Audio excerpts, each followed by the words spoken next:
Hanta ভাইরাসের কবলে পড়া প্রমোদতরী থেকে যাত্রী ও ক্রুর সবশেষ দলটিকেও সরিয়ে নেওয়ার কাজ শেষ করেছে স্পেন।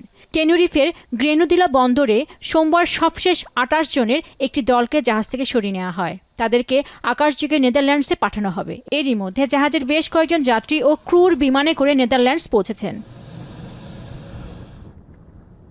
ক্রু ও যাত্রীদের সরিয়ে নেওয়ার কাজটি সম্পূর্ণ নিরাপদ প্রক্রিয়া হয়েছে বলে জানিয়েছেন স্পেনের স্বাস্থ্যমন্ত্রী। Entre ayer y yo, hoy hemos evacuado a los 125 pasajeros y tripulantes de 23 países que o están en sus países o están ahora mismo, como acaban de ver. এদিকে সোমবার স্প্যানিশ উপকূলের যাত্রীদের নামিয়ে এরই মধ্যে নেদারল্যান্ডসের উদ্দেশ্যে যাত্রা করেছে জাহাজটি। প্রমোদতরীতে আরও ২৬ জন ক্রু রয়েছেন। Would like to assure the crew, the courageous crew, which is still in the ship, of our support, and we'll continue to monitor and support them in any way possible. এখনো পর্যন্ত ৯ জনের শরীরে hanta ভাইরাসের সংক্রমণ শনাক্ত হয়েছে বলে জানিয়েছে বিশ্ব স্বাস্থ্য সংস্থা, যার মধ্যে ৩ জনের মৃত্যু হয়েছে।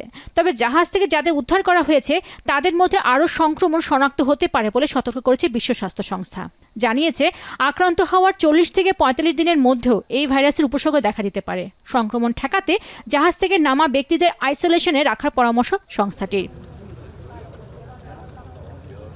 এদিকে নেদারল্যান্ডসের একটি হাসপাতাল ১২ কর্মীকে ৬ সপ্তাহের জন্য আইসোলেশনে রেখেছে। হান্টা ভাইরাসে আক্রান্ত রোগীদের পরিচর্যার সময় সঠিক নিয়ম না মানায় তাদের বিরুদ্ধে এই ব্যবস্থা নেওয়া হয়েছে বলে জানিয়েছে red bound university medical centre কর্তৃপক্ষ। তবে কর্মীদের মধ্যে হান্টা ভাইরাস ছড়িয়ে পড়ার সম্ভাবনা খুবই কম বলে জানিয়েছে তারা।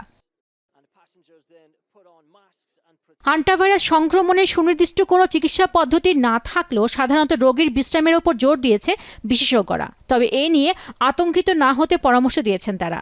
বিশ্ব স্বাস্থ্য সংস্থা WHO এর তথ্য অনুযায়ী হান্টা ভাইরাস মূলত ইঁদুর জাতীয় প্রাণীবাহিত একটি ভাইরাস। অবশ্য কোনো কোনো ক্ষেত্রে এই ভাইরাস মানুষ থেকে মানুষে ছড়াতে পারে, তবে এটা বিরল। চিকিৎসা সাময়িকী দ্য ল্যান্ডসেটের তথ্য মতে দক্ষিণ কোরিয়ার হান্টার নদীর নামানুসারে এই ভাইরাসের নামকরণ। ৭০ দশকে ওই এলাকাতেই প্রথম এই ভাইরাস শনাক্ত হয়েছিল। পেনুবা সুলতানা, এখন বিশ্ব।